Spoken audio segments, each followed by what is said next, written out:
Hare Rama, Rama Rama, Hare Hare. Well, I have some good news. This morning I found a conversation, or maybe it was a letter with Srila Prabhupada, in which he said many of the things we discussed in the last class. That was very interesting. So I want to start class with that quote. It was, we had that conversation about how there's certain things you can't understand in the spiritual world.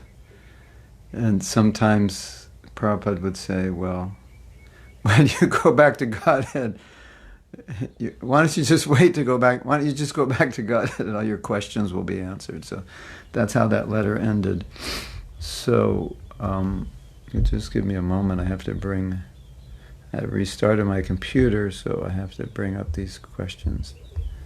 These documents that we're going to read from. I've added more. Every other day or so I add more to these documents. And I actually have to find this document.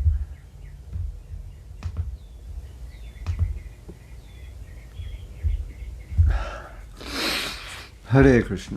I'm going to be maybe sneezing a lot today, so every day is a different day. I have to try Vijay Lakshmi's recommendations for medicine. Okay. I just want to get these documents set up, and then I will do kirtan. Whoa. Thought I had it set up. Okay. Actually, I kind of feel like reading this, but you're not all here yet. So I'm going to wait till you all get here. I'm just want to, while you're all coming online, I'm going to locate this quote. Oh, it's amazing. If Kamini, you're here, it's at the time of death document, it's towards the end, it's a letter to Ekayani. It's so funny. Hare Krishna. Okay, so let's do kirtan first while everyone is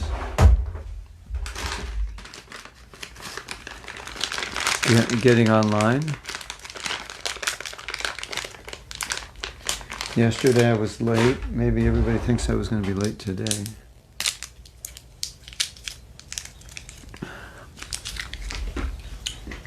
Anyway, today's class is just worth reading and discussing this letter. That in itself is going to be a treat.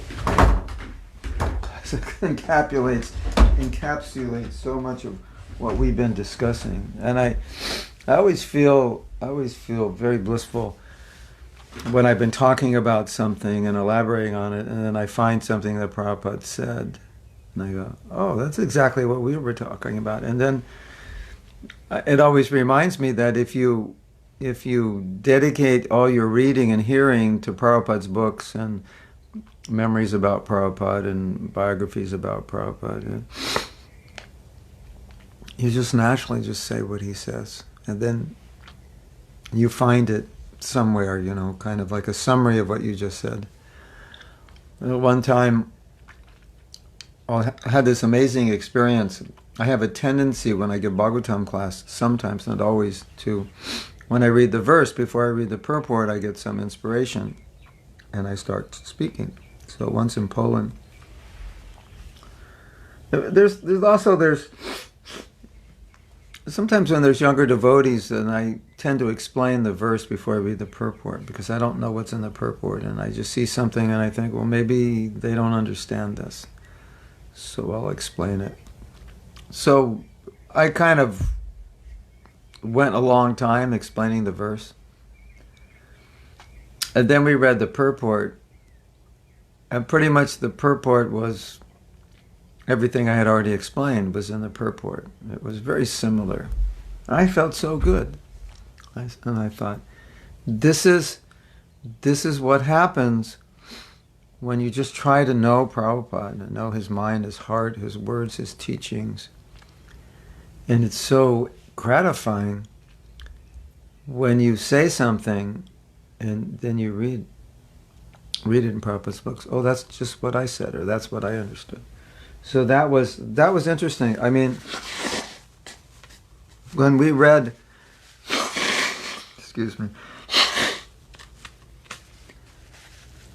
when we read that purport, as I remember, it was almost identical. It was almost, as I remember, it was like every point I made was every point in the purport, and there weren't any other points. It was amazing. I said, yeah, that's what it means to be a disciple. You speak something, and then you go to the purport, and you're speaking exactly what your Guru Maharaj said. So that was very gratifying. And I'm going to have a gratifying experience this morning reading to you this letter from Prabhupada. Because it's very much about what we said, what we've been talking about. Hare Krishna.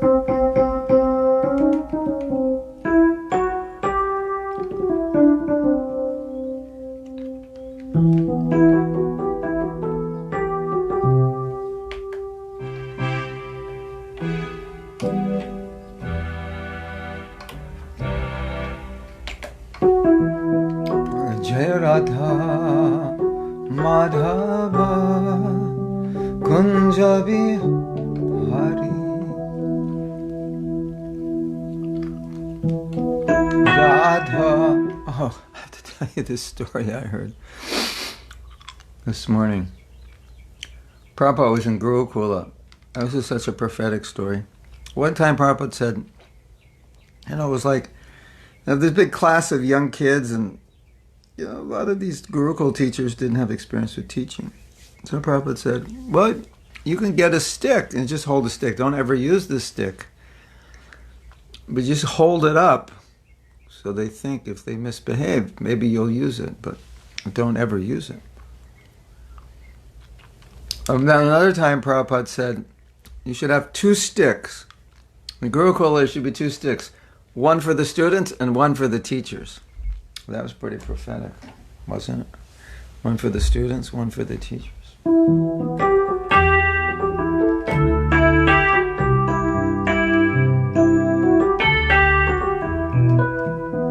Radha Madhava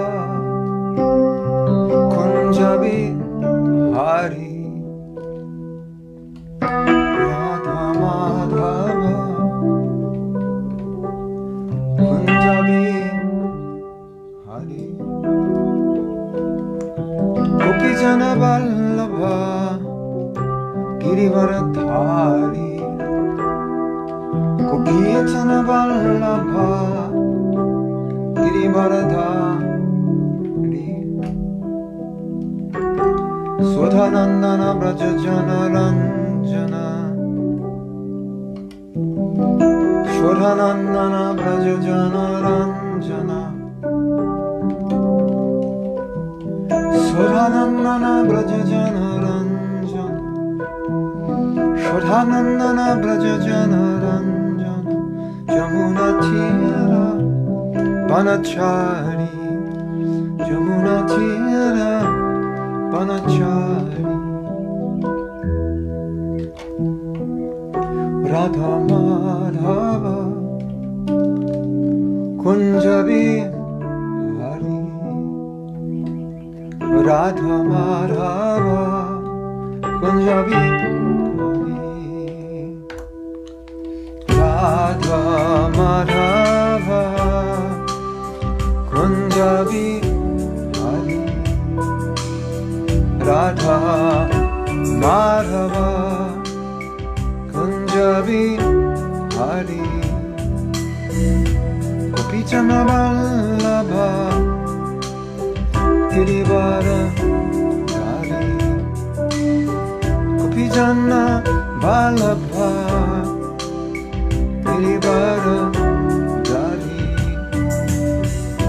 Shodhanandana Brajajana Ranjana Shodhanandana Brajajana Ranjana Jananana Janaranjana Jasaranana Bhaja Janaranjana Jamuna Tiravana Chari Jamuna Tiravana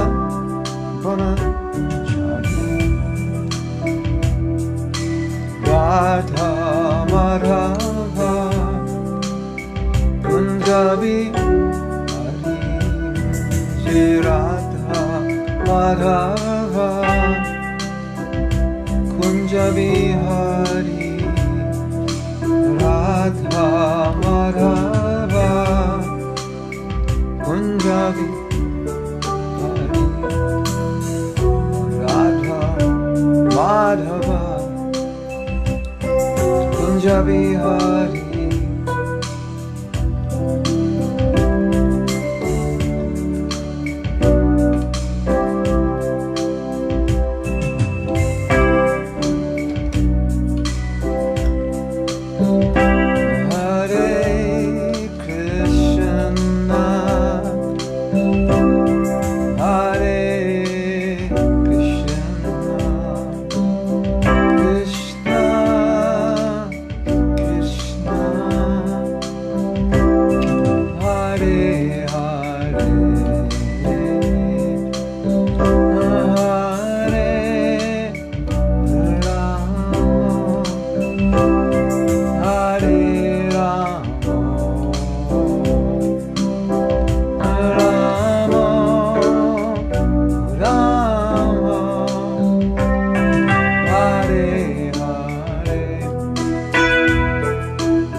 I just got confused when I was singing that because it's the same similar chords to Time After Time, and I was starting to chant the melody to Time After Time. Hare Krishna, Hare Krishna, Krishna Krishna, Hare Hare Hare. Yeah, similar. Steal from the best. That's what you have to do. Okay.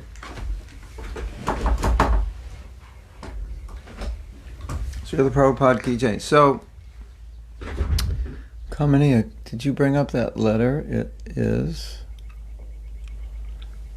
Do you want me to pick up? No, I want you to go to, at the time of death document, page 38, the letter to Ekayani.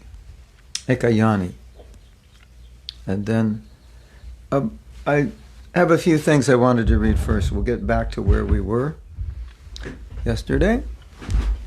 But I want to read this first.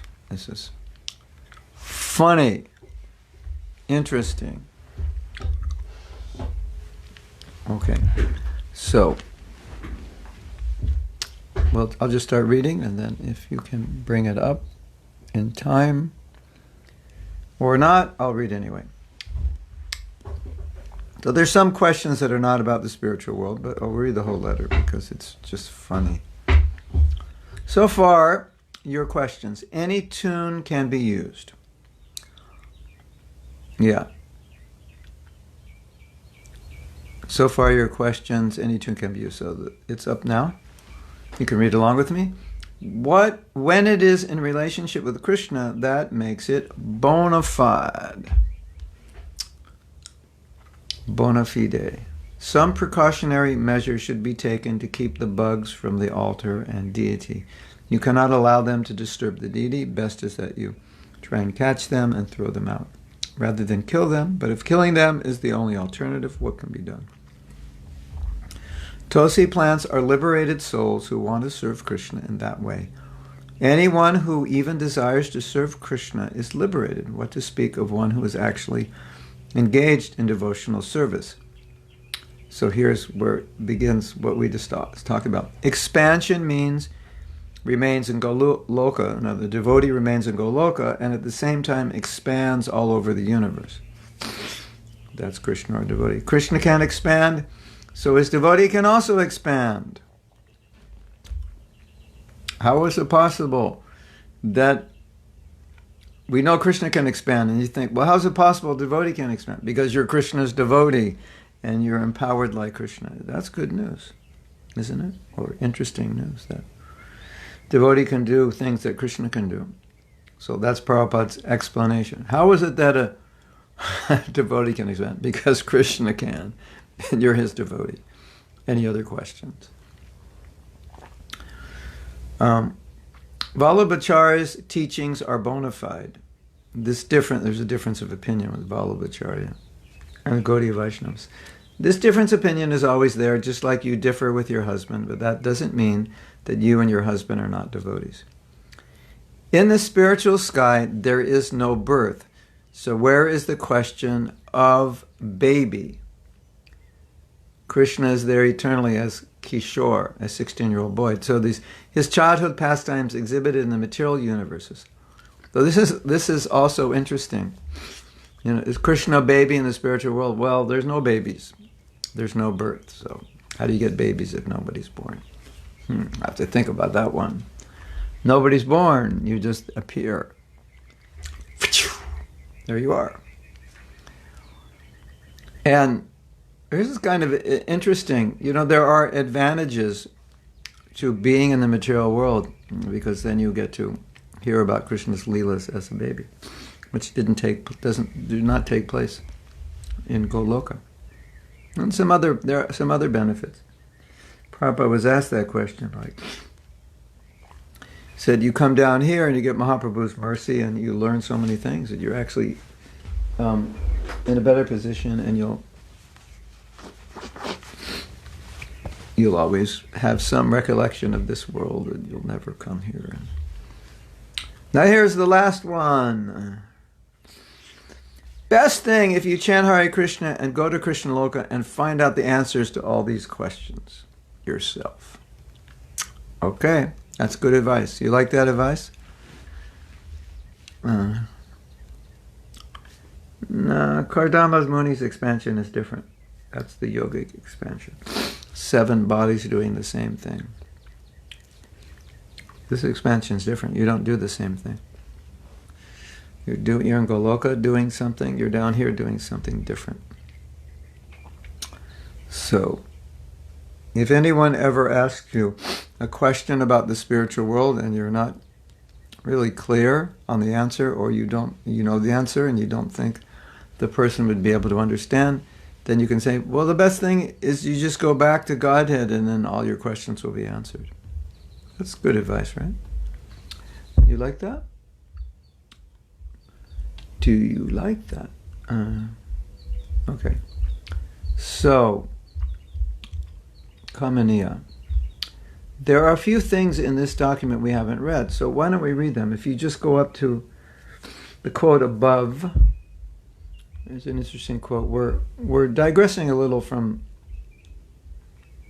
bit about what we were talking about, which is basically we got into all kinds of conversations, but there were letters. People are asking questions also. How do we fall from there? Did we fall from there? How? But I have 2 documents going on simultaneously that we're reading from, and sometimes 3. So I'd like to read these. It's a little different topic, but also important. So this is from the Bhagavatam 4.630.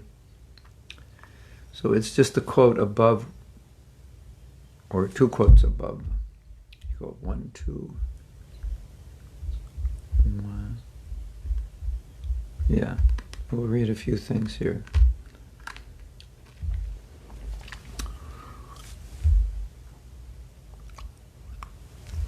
I'll begin reading before the quote comes up.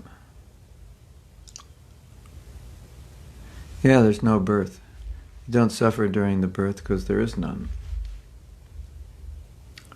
Prabhupada said, you know how you wake up, like in the morning, you could be having some crazy dream. Or not a crazy dream, but just a dream, and you wake up and it's like, it's a little bit like that. You die and you just wake up, and there you are.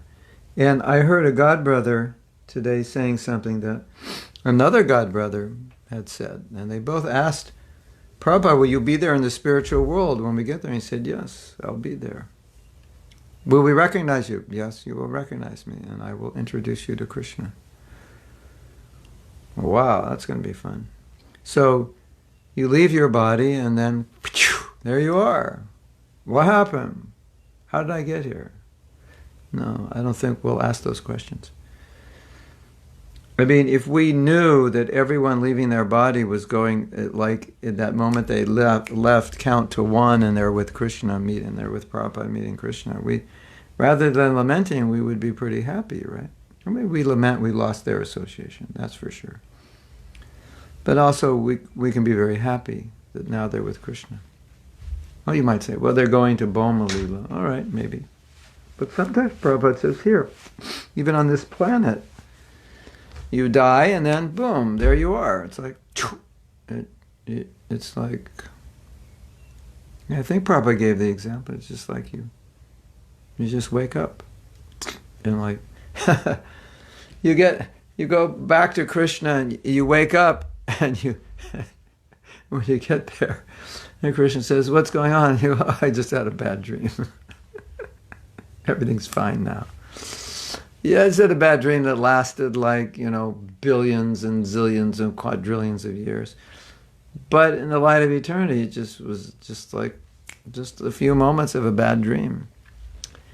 And here I am. It was just a bad dream. Yeah, I'm fine. It's a Hare Krishna. That's interesting, right? Because this all seems so important.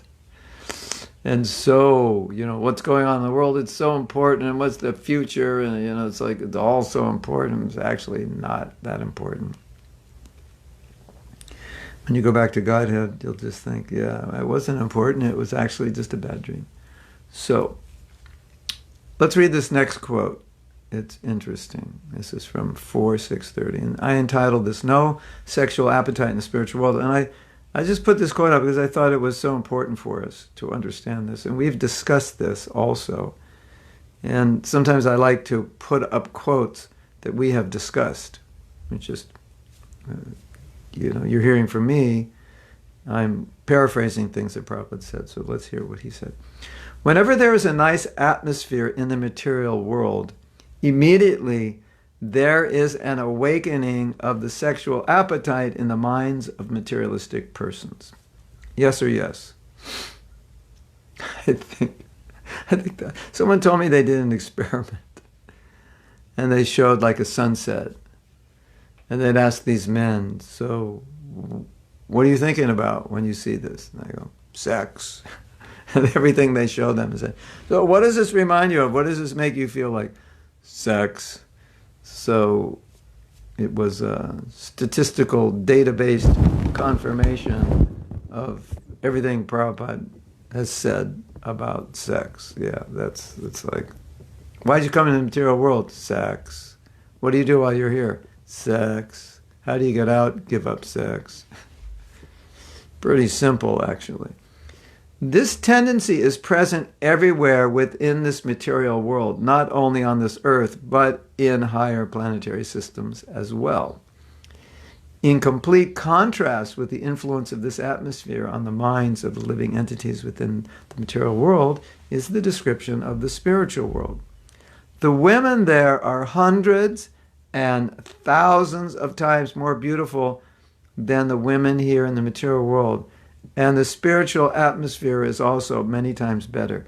All right, guys, here's an exercise for you today. I would like you to imagine the most beautiful woman on this planet and then multiply that by hundreds of thousands. Okay, let's say 300,000 times more beautiful.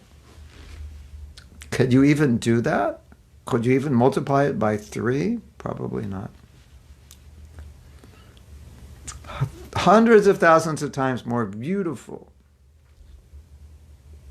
But, here comes the punchline. Yet, despite the pleasant atmosphere, the minds of the denizens do not become agitated, because in the spiritual world, the Vaikuntha planets, the spiritualistic minds of the inhabitants are so much absorbed in the spiritual vibration of chanting the glories of the Lord that such enjoyment could not be surpassed by any other enjoyment, even sex, which is the culmination of all pleasure in the material world. In other words, in the Vaikuntha world, in spite of its better atmosphere and facilities, there is no impetus for sex life. As stated in Bhagavad Gita, Param Drishta Nivartate. The inhabitants are so spiritually enlightened that in the presence of such spirituality, sex life is insignificant. But there's another explanation. Because I'm sure some of you are thinking, oh, but what if I go there and, I see these beautiful women and I'm like,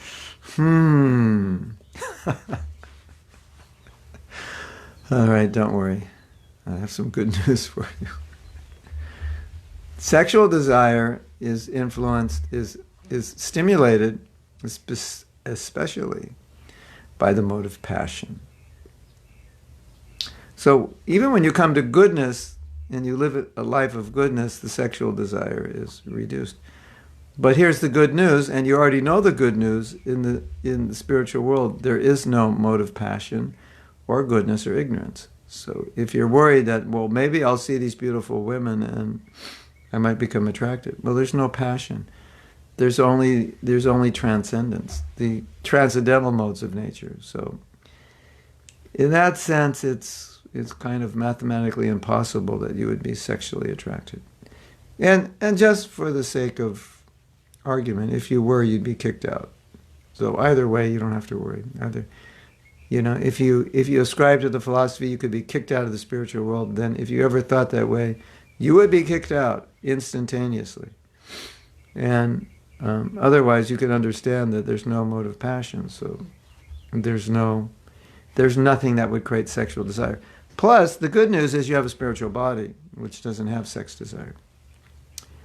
And there's no procreation. There's no need for it. Sex desire is necessary for procreation. If sex desire wasn't there, probably nobody would procreate. Like you ever eat when you're not hungry? It's not enjoyable. Like your mouth, you have to eat. It's dinner time. But I'm not hungry. You have to eat anyway. Can I eat later? No. And you're like nibbling. And they go, why are you nibbling? I'm not hungry. But what I cooked I made it. It's delicious. Yeah, but I'm not hungry. I don't want to eat it. So, I don't know if that's a good analogy, but at least it could give us some glimpse of that. There's no appetite for it.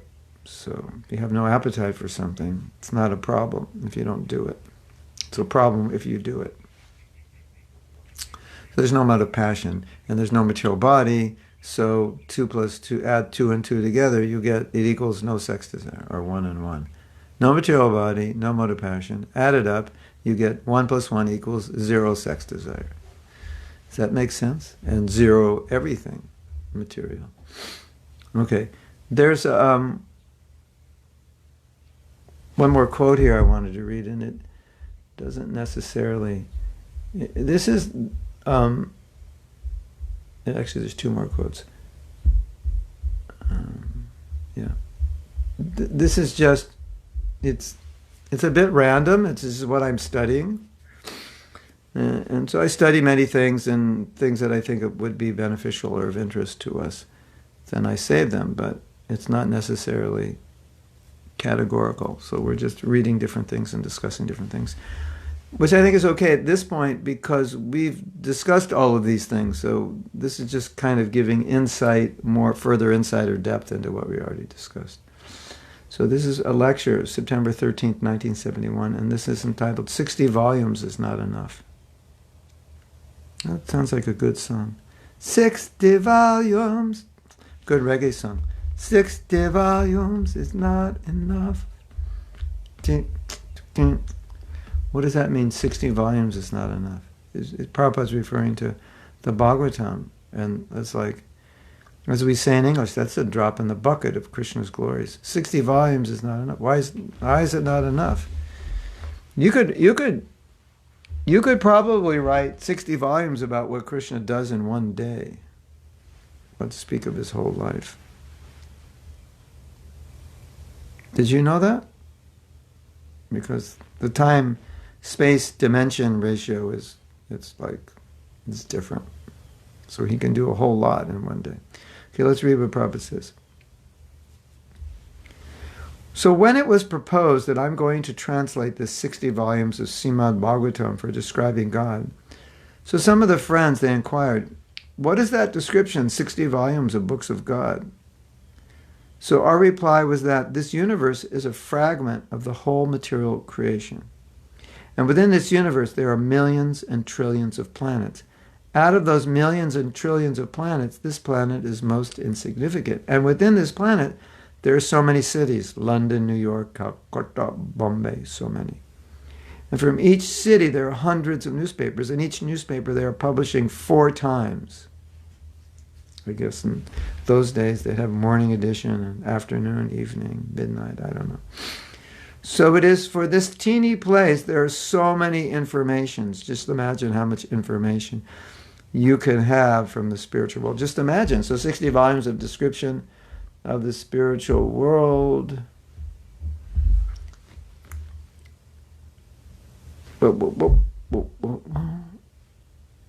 Just imagine. So 60 volumes of description of the spiritual world is nothing. It is simply sample. If 60 millions of volumes would have been written, it still was insufficient. There is so many information. So I like this quote. It just gives some perspective, like to the nature of Krishna, that there could be 60 million volumes and that still would be insignificant. Come into my library. I just want to show you. You asked me who is Krishna. Come into my library. I just want to show you. And you need like a 100-story building for your 60 million volumes. And said, well, all these books, they describe Krishna. And you're going up floor by floor. And you're going, like each floor is like 50,000 square feet and it's just full with books about Krishna. And then the person says, that's amazing. And then you say, well, it's just a sample of what Krishna is. And that would be totally accurate, right? 60 millions of volumes, and it's just a sample. That's all. Not much, just a sample. So, Satyarupa, when you're asking those impossible to answer questions, sometimes you have to think that Krishna is so unlimited that the only way I'm ever going to understand the answer to this question is when I understand the answer. By being Krishna conscious or by going back to the spiritual world.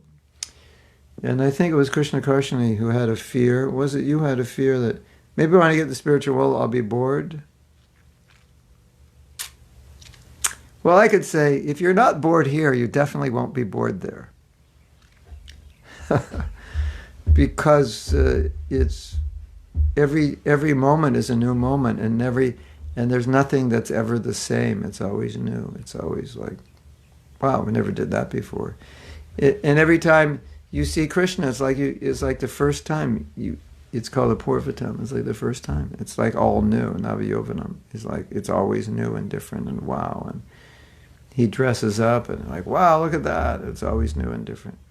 So if you think you go to the spiritual world and you'll be bored, I'm here to let you know. You won't be. Don't worry. That should not be. It's like, should I get on the Vaikuntha plane or not? It's like, oh, maybe I'll be bored, or maybe I won't like it there. I don't know what the food is like, and what if I'm a gopi, and I don't want to be a gopi, and what am I going to do? It'll be embarrassing, become a coward boy. Yeah, don't worry. You don't have to think like that. Everything is taken care of.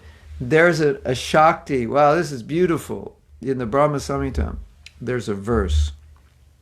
And in the verse, you have the Sanskrit, Adharya Shaktim. Adarya Shakti. Not Odarya, Adarya. And this is a Shakti, just like we initiated Lucy as Leela Shakti. So Krishna has different Shaktis, energies, which are all persons, they personify. This is the Adarya Shakti. And the Adarya Shakti is translated as the all-accommodating potency. So what is the all-accommodating potency? Well, that's what they're trying to do with iPhones and artificial intelligence. Like, they're kind of trying to make the world come to the point where it's like whatever you think, it just would happen. Like, Siri, how do I get here? Siri, turn on the oven. I'm looking at air conditioning because my air conditioner's broke, and it's the Mayapur factor right in this room now. And so one conditioner is like, turn on, 75 degrees, like that, 75 Fahrenheit. And it just does it. So the Adarya Shakti, the all-accommodating potency, it's like whatever you want, whatever you need, it's there. So like, why wouldn't you want to go there? Like, what's your excuse? What's your reason? It wouldn't make any sense. Adarya Shakti, the all-accommodating potency. When I was younger, still young, I'm eternal, so I must be young. When I was younger, I had a RV. I think in Europe you call them caravans. We call them motorhomes. RV, recreational vehicle. And I lived in it. And I traveled in it. And it's like everything you needed, it was like right there. I could drive and I'd have all my cassette tapes and the cassette player and this knob, and could put headphones in so you wouldn't disturb other people, and everything was there in the kitchen, and everything, it was just like perfect. And the devotees would, I worked on it over the years, and the devotees would say, your RV is equipped with the all-accommodating potency. It was like everything you needed was like a foot away from you. It's almost like you didn't have to lift your finger and you had everything. So that's the ultimate goal of the materialist. You just sit there, you don't have to do anything, and just say, I want this, I want that, and it happens. Well, it's not going to happen here, but it'll happen there. So if you're... caravan is attached, yeah. So these are called RVs, recreational vehicles. They're not attached. But when I was in South Africa, I thought they called the RVs caravans. Oh, anyway, you understand. When I first got married, we didn't buy a new one, but we bought a new used one, bigger one. And my wife I absolutely loved it, and my wife absolutely hated it. And I loved it for two reasons. Actually, my father bought it for me, so we weren't paying for it. So we just had to park it somewhere in some devotee's driveway. And you didn't have to pay rent. So that was number one reason. I was like, my ultimate goal in life, live without money.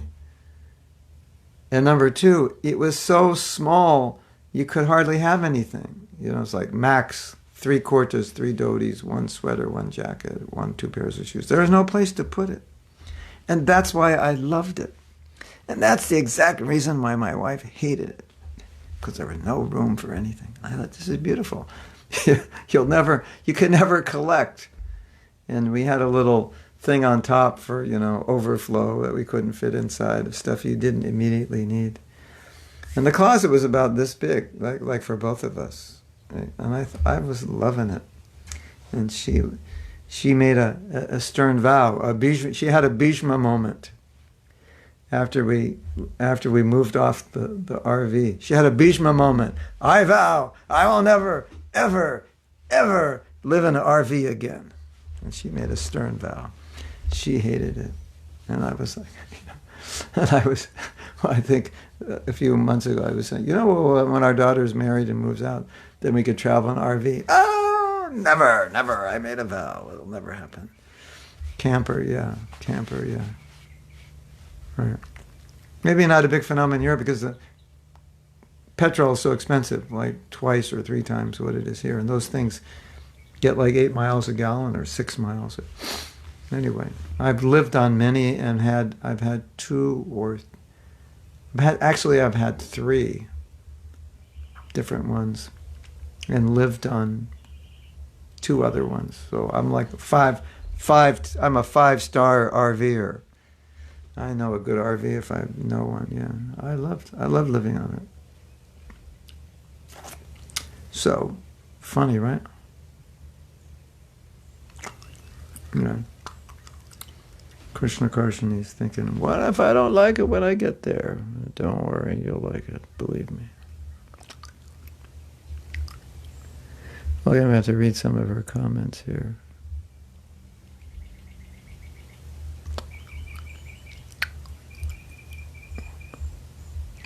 Okay. Krishna Karshani said, I'm not afraid that I would be bored there. I rather was wondering why I left. Super cool place like spiritual world. Had a concern that maybe there was something wrong in the spiritual. No. That's why I'm more into I've never been. Yeah.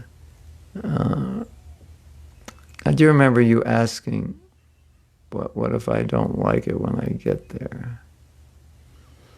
We women are like this. I need a caravan for me to live and another one to put my clothes in. I thought it was so good. Like, if you, I once watched a video. I don't know if there's a name for it. There probably is. People who simplify their lives by giving away a lot of their things because they just, We went to a store to buy some presents for my wife for her birthday, my daughter and I. And we were walking around the store, and we're looking at the store, and you may have these in Europe. Here they call them TJ Maxx. I think you call them TJ something else in Europe. And we're walking around the store, and basically it's a store full mostly of stuff, if not 100%, that you don't need. But it's like really inexpensive. I guess it's like overproduced stuff, and it's like good quality stuff. But most of it you don't need. And it was packed. It's one of the most popular stores. Like, you just buy a little vase here and a little... of course, they have stuff you need. It's not entirely true. But a lot of it is like, you really don't need... walk around the store and they're going, how much of this store do I need? Maybe like 1/8% of what's in here might... So, that's why I like that van. It's like, this is the life. My wife can't spend any money because there's no place to put anything. Yes. And I was so happy, and she was so unhappy. Just see. There's a difference between men and women, right? Well, I'm sure some women might like traveling and living in a van. I can't say in a motorhome. I can't say all wouldn't. Okay, let's read the next quote, Kamaniya.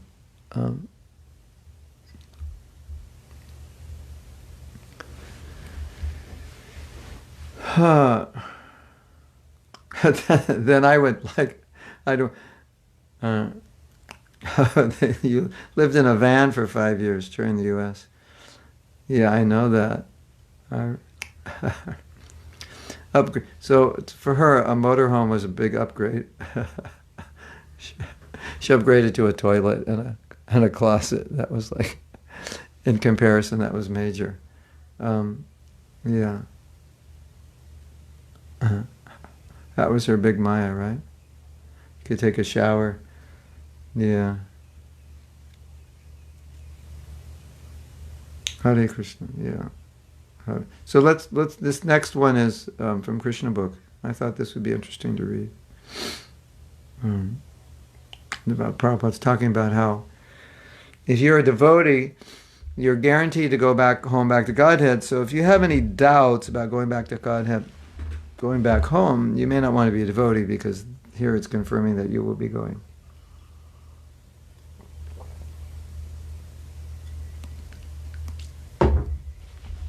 We have a joke over here. Like when you get older, you get a van and you go traveling with your wife preaching, and then you become a vanaprost. That's the vanaprost. Vana means forest, living in the forest, but in this age for preaching, you can become a vanaprost. A vanprasta. You live in a van. You live in a vanprasta, not a vanaprosta. You live in a van. So, and then there's another one. We stayed in Washington, D.C., in Potomac one year. And on the property there's a barn, and the barn was turned into a men's ashram. So guess, it was a barn turned into a men's ashram. Can you guess what we called it? Take a guess what we called the barn that was turned into the men's ashram. Who could guess what we called it? And whoever guesses gets a gulab jamun. I don't know how I'm going to give it to you, but who can guess? It was a barn. You know what a barn is? It's like on a farm where you store tools or hay or store things. It's a barn. But now it's become an ashram. Can anybody guess? Can anybody guess what we called it?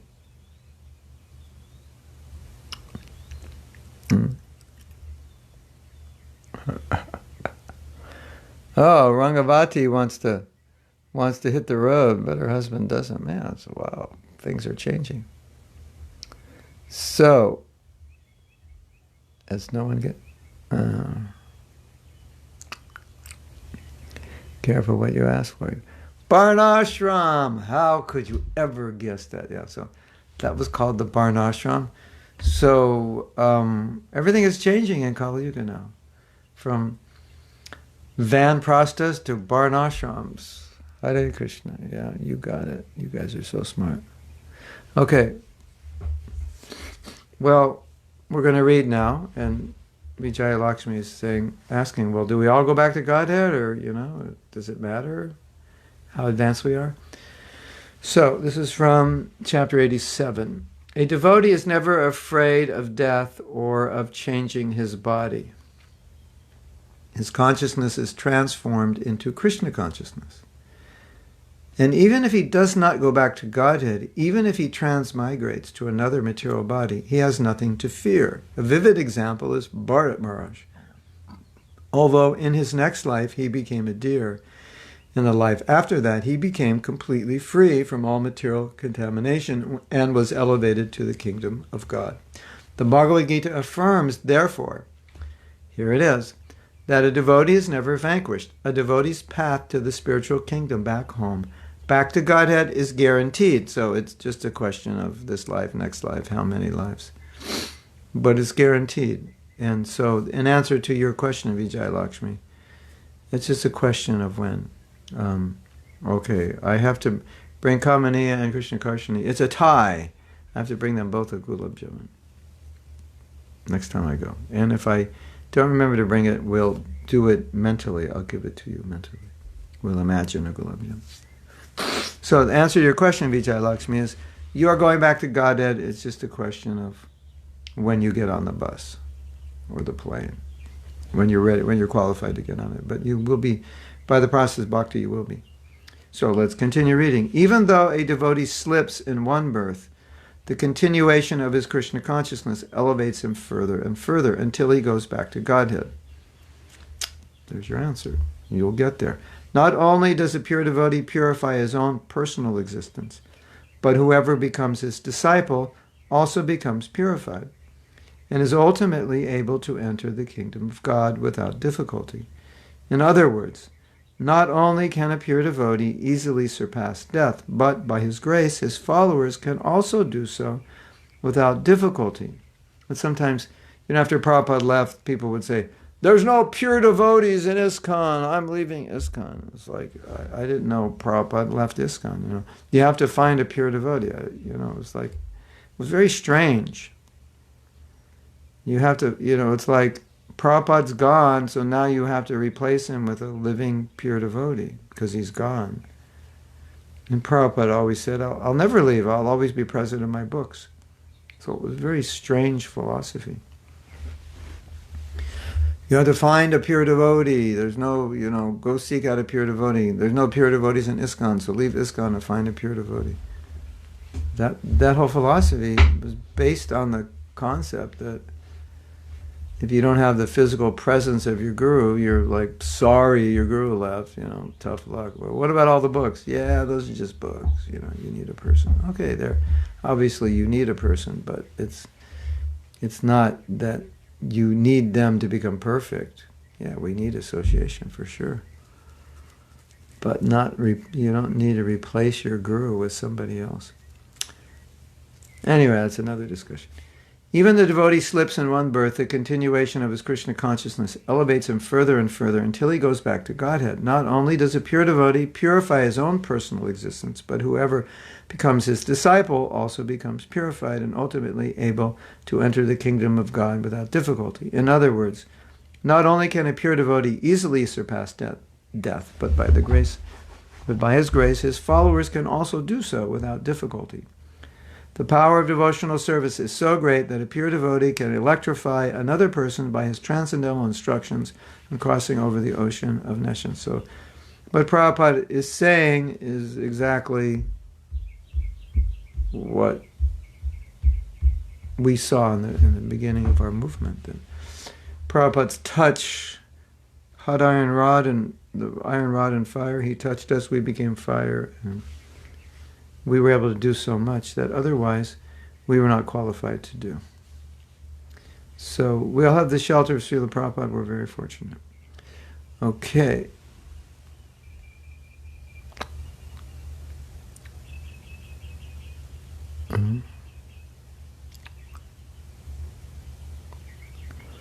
Sankita says, the other day I was speaking to my son regarding the spiritual world. His response to me was, Mum.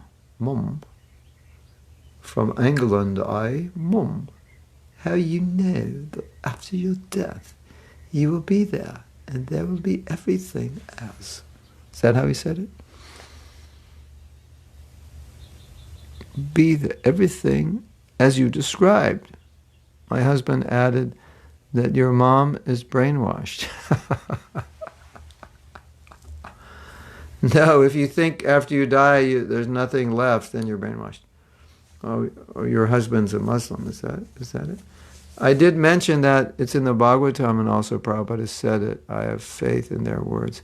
How to communicate when this kind of opinion comes in. Well, it's very simple. I was listening to this conversation. I was listening to a godbrother, and he was explaining that Prabhupada was invited on this TV show, and this guy, his whole TV show was just to chew people up and spit them out, just to embarrass them and defeat them. And so Prabhupada came and he brought a picture of Krishna. From what I remember, like the picture was in a chair next to Prabhupada, and this guy is like starting to berate Prabhupada. So this is your God, like this blue boy. And Prabhupada said, so we have a description of God. This is the description. What's your description? You have a description. And if you don't have a description, then how can you say this isn't? Because if you don't know what is, you can't say what isn't. But if you have a description, please tell me. I want to hear. What is your description? And of course, he didn't have one. And he was completely defeated and flabbergasted. And this was an argument that Prabhupada gave. So your husband says, oh, that's all a bunch of this. Okay, fine. So tell me what God looks like. Tell me what he does. Tell me what the spiritual world looks like. And your husband's going to say, oh, you go there and you get, 72 virgin girls and you have a good time? No, that's not what goes on. Not there. So it's like, okay, here's our description. What's yours? 72 virgin girls. That's it? And what is God? He's just force. That's it? That's all you have? We have 60 million volumes. It's still not enough. So Prabhupada's point in these discussions was, well, if we're talking about God in the spiritual world and we're not pure devotees, we can't see him, so we can't verify it with our vision, and we haven't been to the spiritual world, and we can't see the spiritual world yet. So the question is, well, if you can't see it, how can you verify it? And Prabhupada's point is authority, those who have seen it. And so let's check your authority, let's check our authority. What does your authority say about God? Well, he says that God's a father. What else? He's the creator. What else? Well, that's about it. Okay, here's 60 volumes about our God. Okay, it sounds like you know more than we do, yeah. So it's just a matter of intelligence and also a matter of faith. It's both.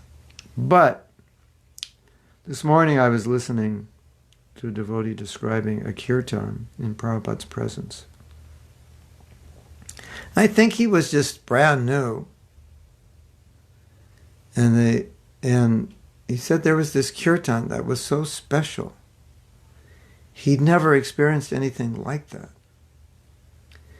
And he started asking the devotees because he thought, was I the only one? Was this special? Was it just like something that I was just thinking was special? And he said, no, everybody said, no, it was special. Like it was an experience, an ecstatic experience. It was tangible. It wasn't fake. It wasn't in people's minds because they believe it. Everyone was experiencing it. And so these are also, I think, what we could say are demonstrations or proof that Krishna exists. Because how do you become ecstatic chanting the name, John Smith? John Smith, John Smith, John Smith. Everybody's jumping. John Smith, John Smith. Oh, I'm so ecstatic. John Smith, John Smith. Smith, Smith, John, John, John, John, John Smith, Smith. No, it's not going to happen unless you're unless you're drunk or on LSD or something. So when you have these tangible experiences of ecstasy, it's like, why do you believe this? Well, it's not just I have faith in the authority in Scripture. It's not just because comparative study of all religions, this is the most complete. It's also that I have tangible ecstatic experience. And the other thing is, because of that experience, I'm becoming detached, and that's proof that it's transcendental. Otherwise, why am I becoming purified and detached? And you say, okay, this is your religion, this is your God, and the conclusion is 72 virgin girls, and you get it on after death. That's not what happens when you become spiritually advanced. And when you become spiritually advanced, you don't develop those desires, you develop the exact opposite desires. So if you just, look at everything logically, then it all makes sense. Now, if you're trying to explain that to an illogical person, a fanatical person, or a person who needs to be right, which maybe your husband is all three, the best use of your breath is don't say anything, because he's not going to. Of course, you have to say something in front of your son because you're trying to convince him. Anyway, you gave the right answer. So, should we read some more? We have a half hour. So, Kamaniya, if we can go to the next document. The next document is, whoops, I accidentally destroyed it. Okay, questions about the spiritual world. I'm going to read that document. So, can you find where we left off, Kamaniya? In that document I added some more stuff to it. Some more text. We did Melbourne, right? That was the last one. Did we finish Melbourne? No. We didn't finish Melbourne. We're still on Melbourne. This is pretty funny.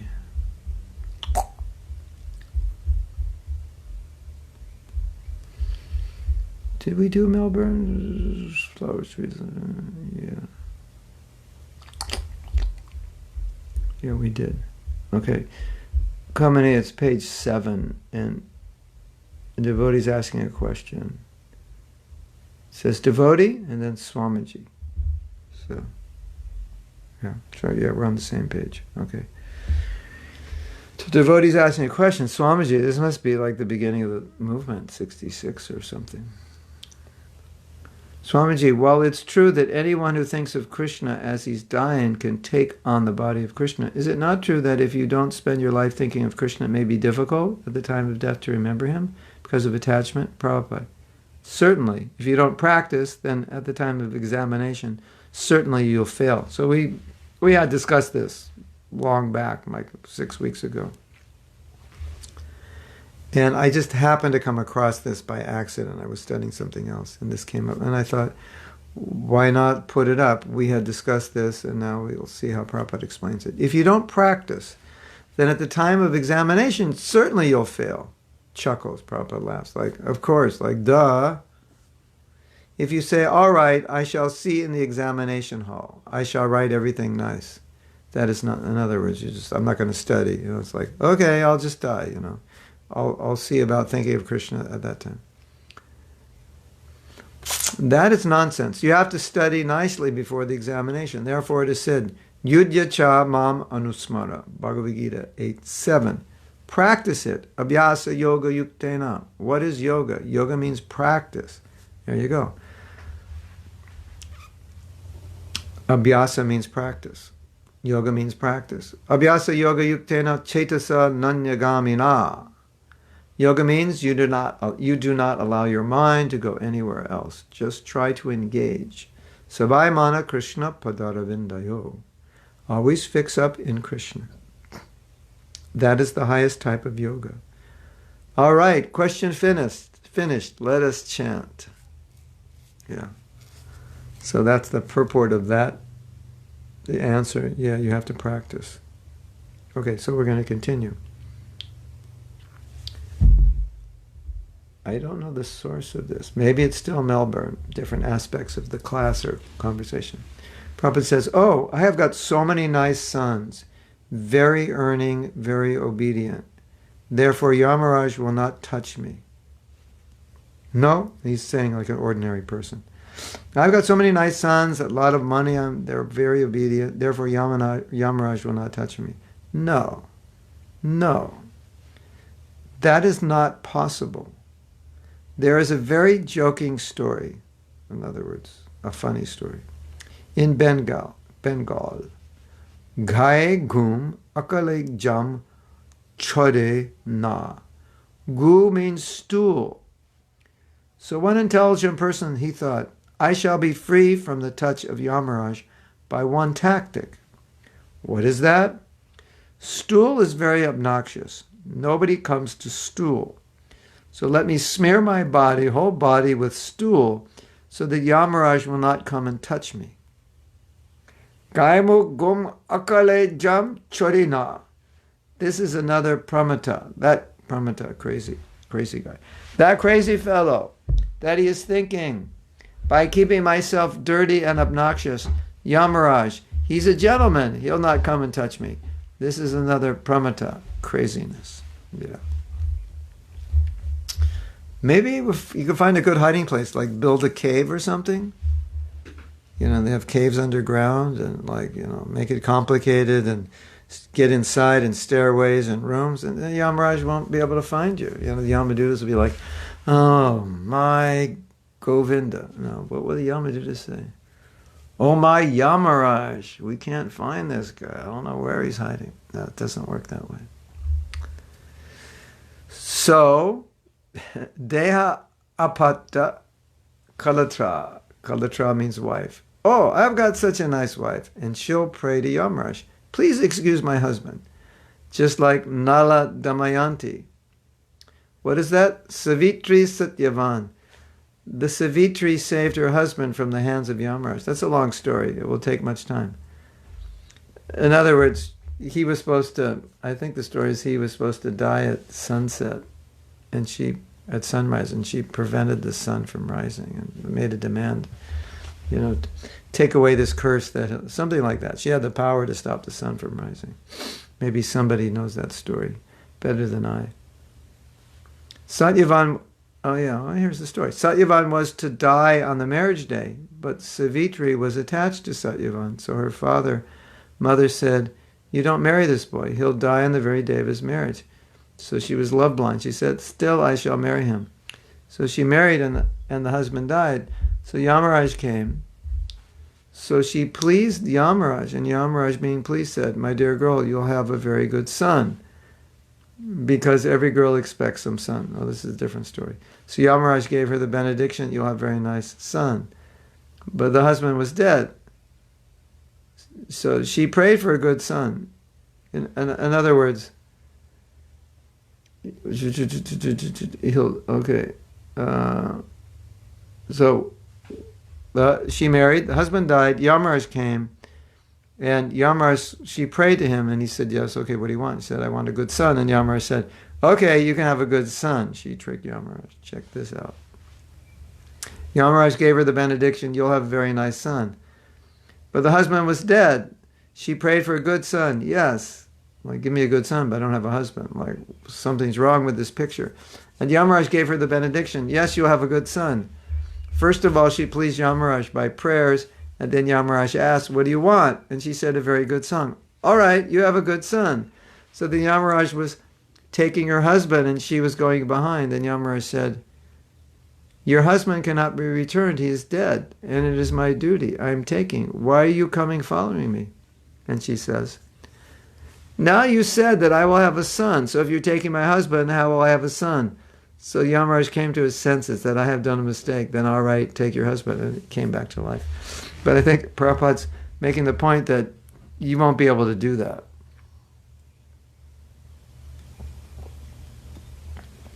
We can't wheel and deal with Yamaraj. It's not possible.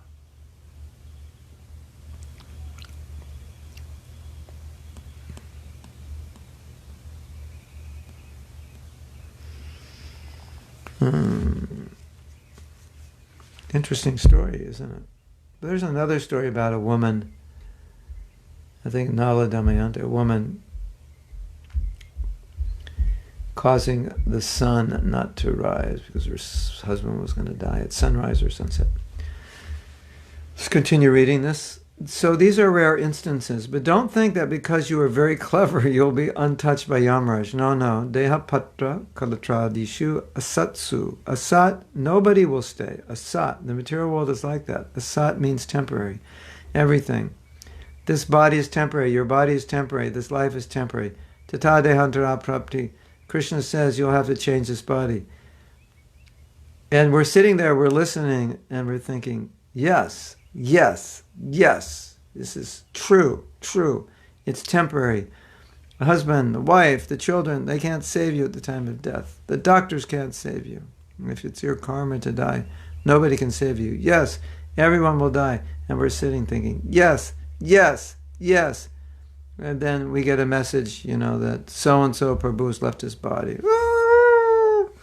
It's so interesting, isn't it? It's like, it's so hard.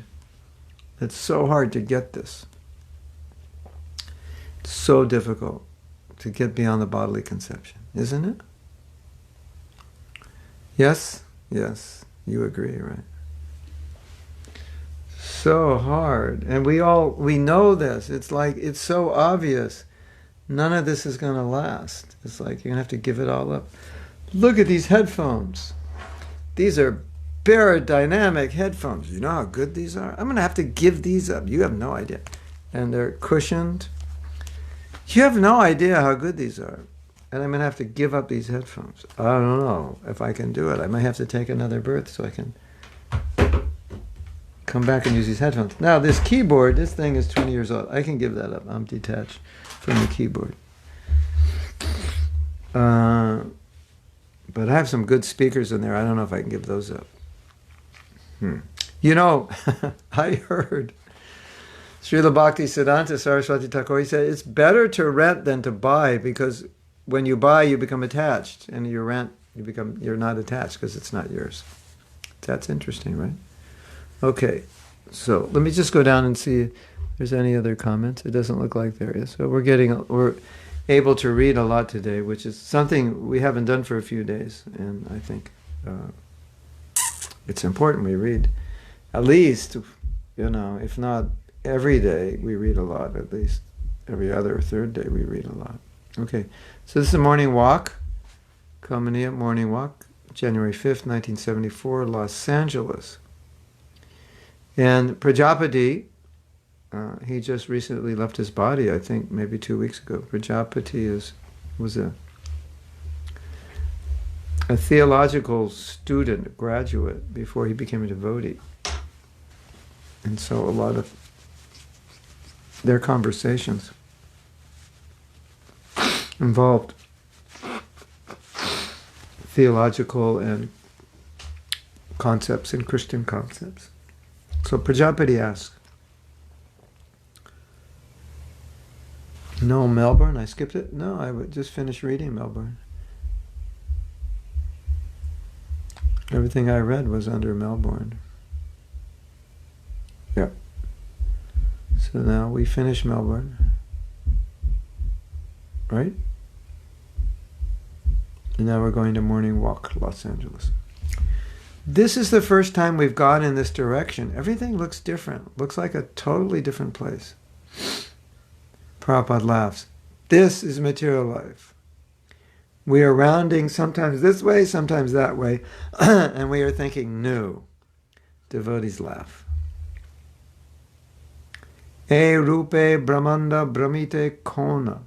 Chaitanya Charitamrita, 19:151. In this way, you are wandering all over the universe. Find out something new. But there is nothing new. That's also good lyrics for a song. Did you get the new document, Kamaniya, that I sent? Because you're lost? You just go under Melbourne, and then it says Morning Walk, January 5th, Los Angeles. It's just right where I ended up. And if it's not there, then you'll have to download it. Well, there we are. You're there. She got it. Okay.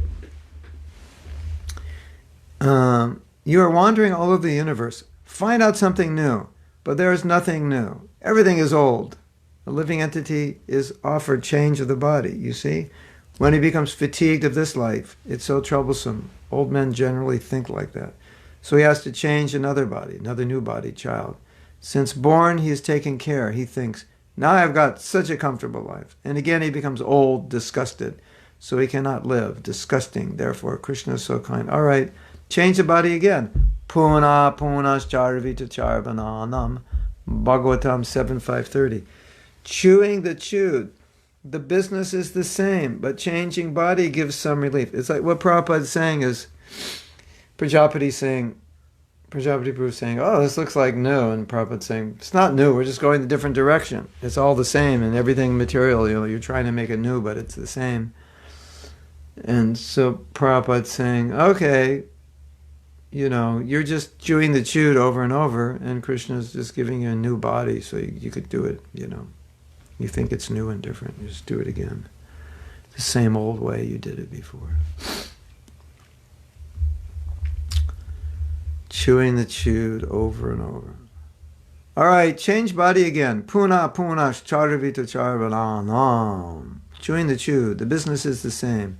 But changing body gives some relief, just like these men. The business is they're wasting time by changing. Wasting time at home. Come to the golf club. That's all. The business is the same. Wasting time. Either here or there. Krishna is giving so much facility. Sometimes, quote, all right, you become a tree. All right, sometimes become a serpent. All right, you become a demigod. All right, you become a human being. All right, you become king. You become cobbler. You go to heaven. You go to hell. Variety is there. Krishna is so kind. He's changing varieties, atmosphere of life.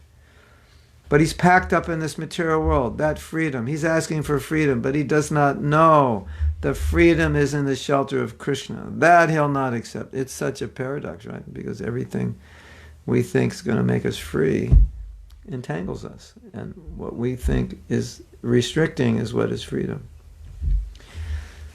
That freedom, he's asking for freedom, but he does not know the freedom is the shelter of Krishna. That he'll not accept. Therefore, Krishna has arranged so many varieties. in disgust. The Mayavadis, they want to make the varieties variety-less. Nirvisesha and the Buddhists, they want to make it zero. Whereas Prabhupada would say jiro, because in Indian languages there's no Z sound. So they pronounce Z like ja, jiro. And that's, instead of saying bazaar, they say bajar. Loi bajar. That's why they say bajar, because there's no Z. You can't say bazaar, bajar. No zero, jiro. Make it all jiro. But that is also not possible. Remain zero for some time. Again, he will want varieties. Big Mayavadi sannyasis, they preach so much. Brahma Satyam Jagan Mitya. Brahma is real, this world is false. But again, they come to political work, social work. Simply remain as Brahma. I am Brahma. You cannot remain for many days. Then he has to accept these material varieties. Variety is the mother of enjoyment. So therefore, our proposition is come to the real variety, Krishna consciousness. Then your life will be successful.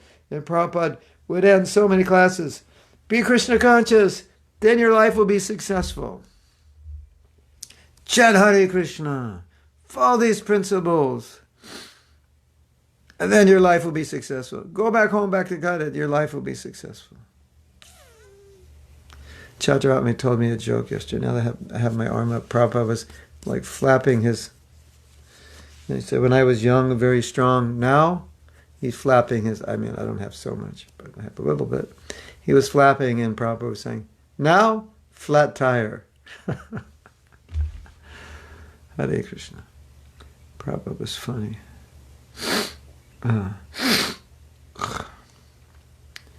So Prabhupada is simply saying, in this world you always want something new, but it's just like it's the same old thing. New, old wine in new bottles. You want something new. Go to the spiritual world. It's eternally new. It's like everything you could ever want, everything you could ever imagine, every need, it's all there in Krishna consciousness in the spiritual world. And it's not really here. It's not here. It's not sufficiently here. Not to the degree that we want it and need it. So everything you want is there. So let's go. Let's get out of here. Hurry up. Come on. Get ready. Get your japa bead. Start chanting. Get out the Bhagavatam. Get ready. Let's go. Come on. Come on. Hurry up. What are you waiting for? Don't waste time. Let's go. We got to leave. That's what's going That's what's going on in Prabhupada's teachings. Okay, let's read some more. This is a lecture.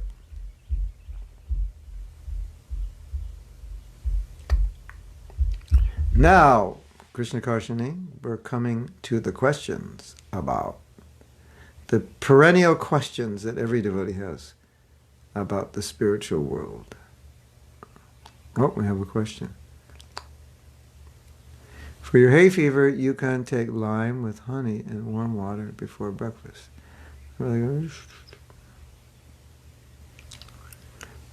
exercise. You will get this online. Can you send it to me, to my email? I've tried many things, but, lime water with honey is fine. I have limes, plenty. Okay, so now we're going to read. This is March 2nd lecture, 1975. Devotee, if one is fortunate enough to revive his natural position in the spiritual sky, how can he keep from falling down again? Like if an entity is fortunate enough to revive his natural constitutional position in the spiritual sky, how can he keep from falling? Prabhupada, how your Nixon is dragged down. How your President Nixon is dragged down. He was in the exalted post, and why he was dragged down. Devotee, they dragged him down. Prabhupada, yes, he was forced to come down. Why? Tamal Krishna, he broke the rules. Prabhupada, anyone, even in this world or spiritual world, he has got the potency of coming down by misusing his little independence. So now, Prabhupada's stating a philosophical point. You always have independence, you can always misuse it. Now, some living entities will never misuse it. And when you go back to the spiritual world, don't worry, you won't misuse it. Prabhupada said, there's always the possibility, but you won't. And so here the question comes. It looks like Prabhupada saying, well, we were with Krishna and we fell down. Because he says anyone, even in this world or spiritual world, he has got the potency of coming down by misusing his little independence. It is nothing like that, that if you become president, you are secure. If you are not perfect, then you will be dragged down. Or if you think imperfectly. The formula is that in the spiritual world, everyone is engaged in the service of the Lord. There is no other conception, as in the material world, everyone is engaged to serve his senses. He likes something and he's engaged for that purpose. That service is there, but it is service to himself, his senses. But in the spiritual world, there is no such thing as service to the senses, simply giving service to the Lord. That is spiritual world. So as soon as you think, why shall I give service to Krishna? Why not become independent? You fall down immediately. So there is potency of thinking like that. So now, Krishna Karshini is reading this, and this is what she's thinking. She's thinking, well, Prabhupada didn't actually say we were with Krishna in the spiritual world, because the spiritual world means Brahman also, Brahma Jyoti, the light of Krishna's body, which the impersonalists merge into. That is the spiritual world contained in that. So if I'm in the Brahma Jyoti, I'm in the spiritual world.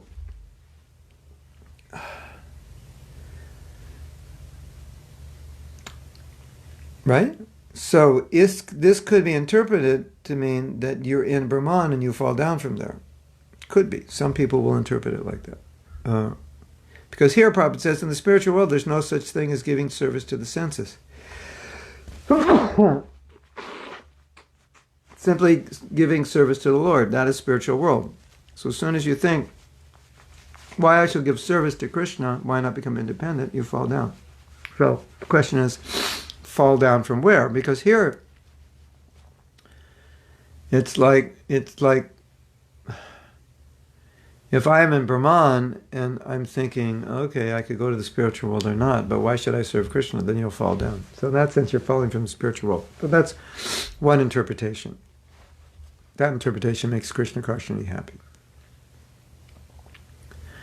You can't fall from the spiritual world but you can fall from Brahman, that's for sure, because you're not instated in your relationship. So Prabhupada quotes this verse, famous verse, Krishna buliya jiva bhogavan chakare pasate maya tare chapatiya dhare.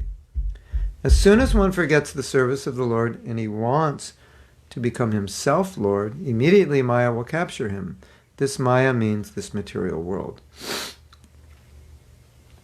So, this goes back to my statement before. We all fall.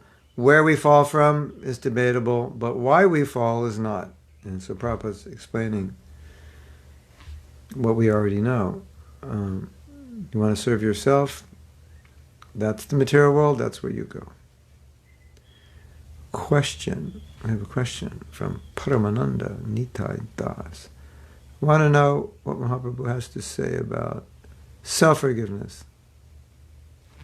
I have a lot to say about it, but that's what we talk about on Tuesday night at 7 p.m. Eastern Standard Time. We talk about that.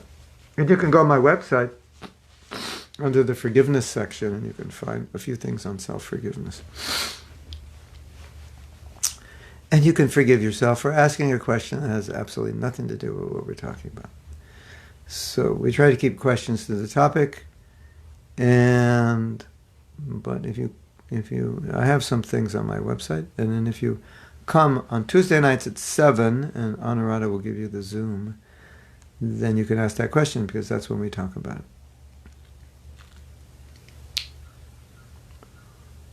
But if you want a short answer, the answer is yes, forgive yourself, and don't make the same mistake again. At least try not to. Okay.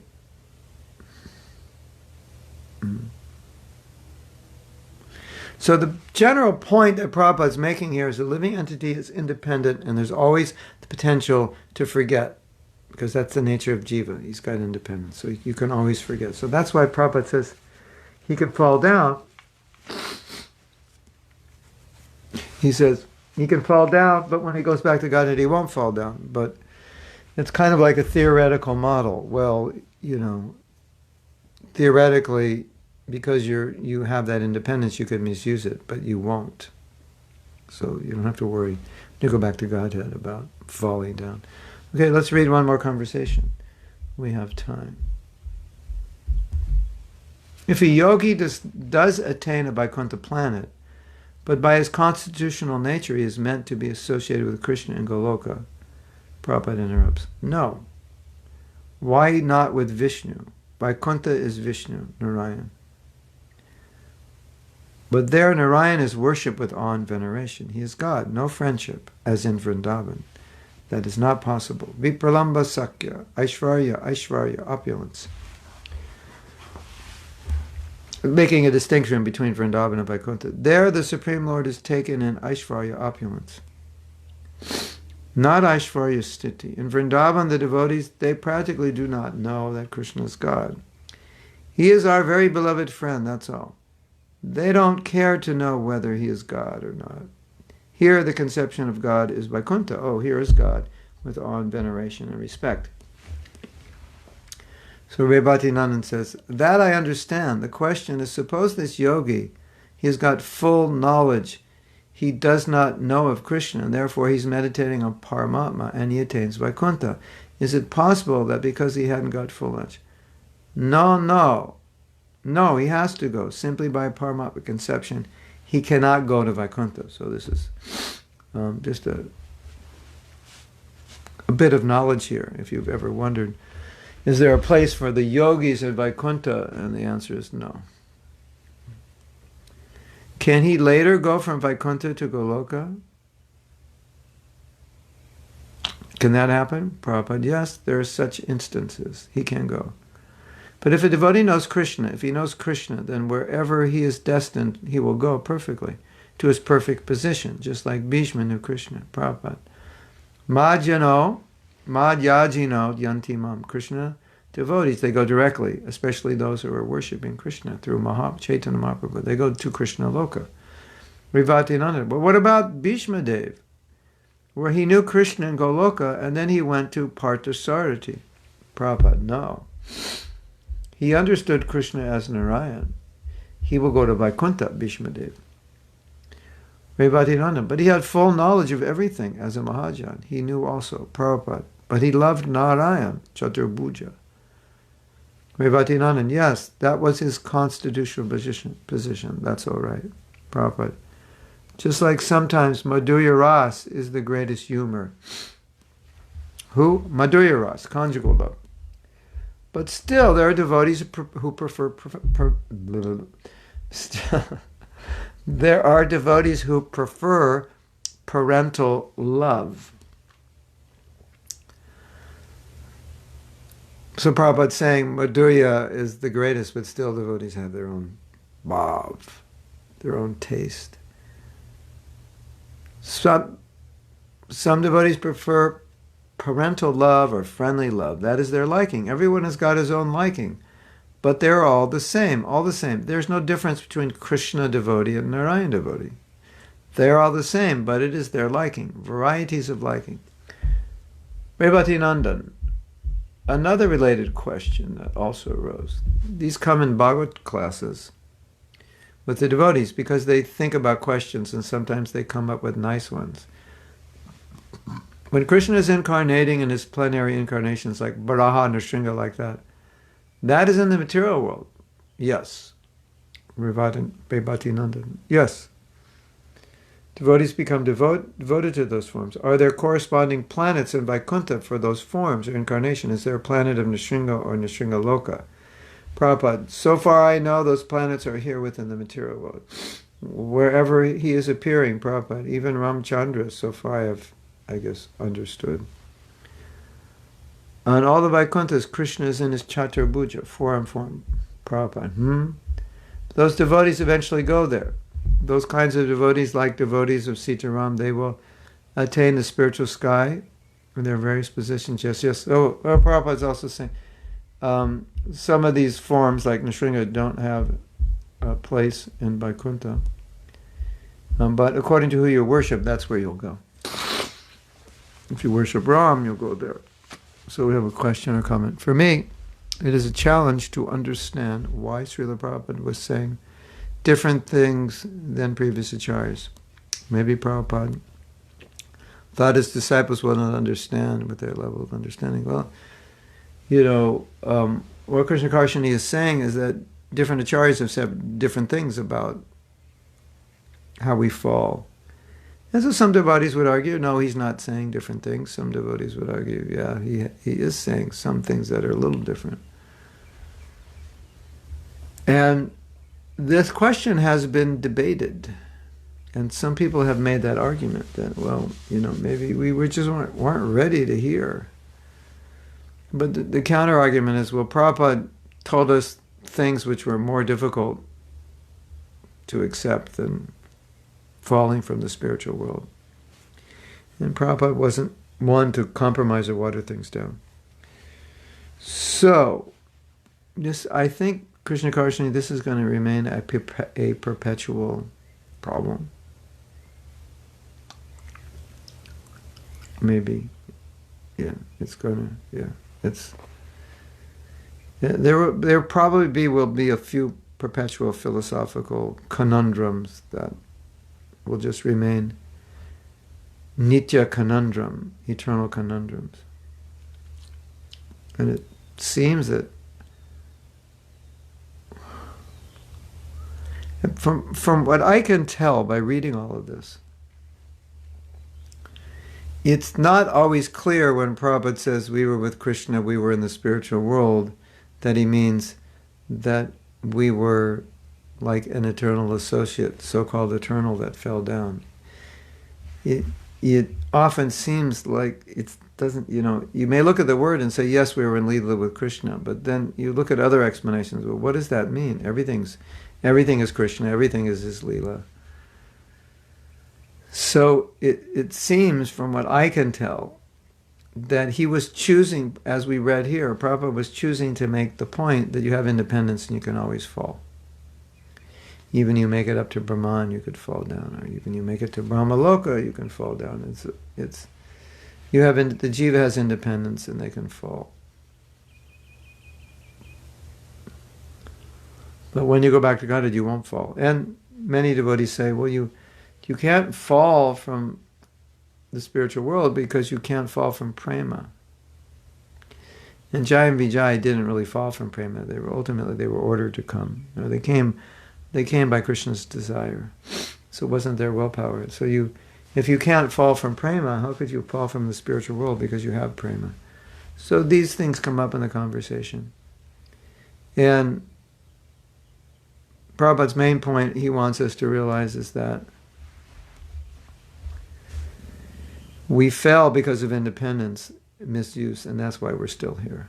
So that's the real point. And if we stop misusing our independence, we'll get out of here. We've got to get out of this place if it's the last thing we ever do. Who wrote that song? What song is that? That's from the 60s, right? We got to get out of this place if it's the last thing we ever do. I can't even remember the melody anymore. But that's the basic message. Okay, you misuse your independence, and even you're in Brahman, you can fall. You're that close to Krishna. You're Paramatma realized yogi. You misuse your independence, you can always misuse it. You fall, and then you'll come into the material world and get a physical body. That's the message Prabhupada wants to give us, and that as long as you misuse that independence, you're going to stay here. This is why you're here.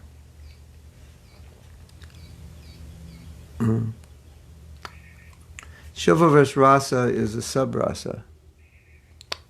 But he's in that mood of serpent. That's the primary rasa. The secondary rasa is chivalrous. Chivalrous is not a primary rasa. The animals wrote it, I think. We've got to get out of this place if it's the last thing we ever do. Yeah, it sounds like the animals. Kamini is quite a connoisseur of 60s music. I can just ask her and she'll... You know the answer. You should go on a game show, Kamini, for 60s music. You might win millions of dollars. I'll split it with you. No problem for that advice. Only half your profits for that advice. Okay, so we're going to end here. And tomorrow, I think we're going to talk about the balance What did I say we're going to talk about? The balance. Yesterday, Kamini, I said that would be a good topic to talk about. About being a woman and not being a woman, something like that. Was that it? How to be a woman? What do we decide? The balance of how to be a bold preacher in a female body and how to be humble and shy and chaste. Is that what we decided we were going to talk about?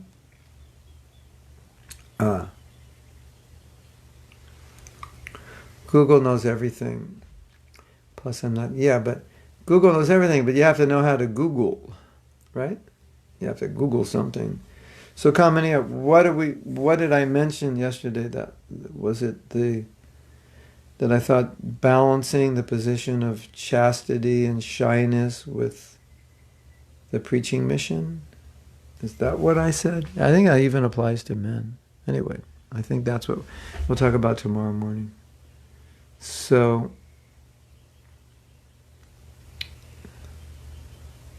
we're going to say goodbye.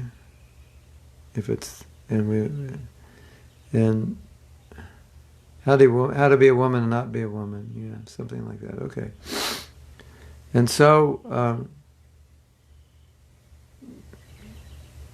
today's class is entitled, "We Gotta Get Out of This Place If It's the Last Thing We Ever Do." I think that's what we said, something along those lines. How to be a woman, not be a woman. Yeah, okay. Hare Krishna to all of you, and I'm going to say goodbye until tomorrow. Hare Krishna. Gauranga.